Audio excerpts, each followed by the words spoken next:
రేవంత్ రెడ్డి గారు మేము కొండారెడ్డిపల్లెలో రుణమాఫీ ఎంతమందికి జరిగింది ఎంతమందికి జరగలేదు అని చూపించేందుకు అక్కడ ఏం జరుగుతుంది అనేది చూపించేందుకు మాత్రమే పోయినాం మేము.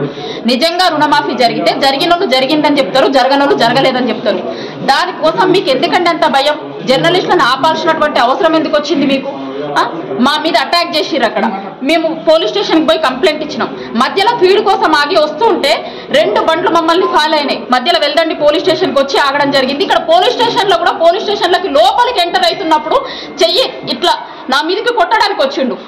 మేము మిమ్మల్ని ఒక్కటే అడుగుతున్నాం, రేవంత్ రెడ్డి గారు, మీ ఆడబిడ్డని, మీ ఇంట్లో నీ బిడ్డని, నా బిడ్డకి పెళ్లి టైంకి నన్ను లోపల పెట్టిర్రు, పోలీస్ స్టేషన్ లేచిర్రు, జైలు లేచిర్రు అన్నారు కదా.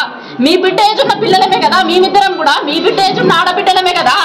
ఆడబిడ్డలకి ఇదా మీరు ఇచ్చేది? మీ ఇంటి ఆడబిడ్డకు ఒక రూలు, బయట ఆడబిడ్డలకు ఒక రూలా? మీరు రాష్ట్రం మొత్తంకి సీఎం కదా, మీరు రాష్ట్రానికి సీఎం కదా. ఆడపిల్లల్ని కాపాడాల్సినటువంటి బాధ్యత మీ మీద ఉంది కదా.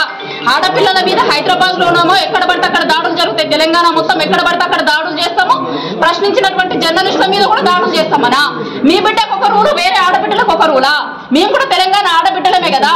నీ బిడ్డ పెళ్ళిన్న రోజు మా బిడ్డ పెళ్లిని ఉంచుకొని మేము స్టేషన్లో పోలీస్ స్టేషన్లో ఉంచి మమ్మల్ని అన్నారు కదా. మరి మేము ఆడబిడ్డలం కాదా? మేము పోలీస్ స్టేషన్లో కూర్చోవాలా? ఇవాళ రక్షణ కోసం రోడ్ల మీద బయటికి మేము హైదరాబాద్కి వస్తూ ఉంటే మమ్మల్ని అడ్డగించి మా మీద దాడులు చేస్తే పోలీస్ స్టేషన్లో రక్షణ కోసం తలదాచుకోవాల్సినటువంటి పరిస్థితి.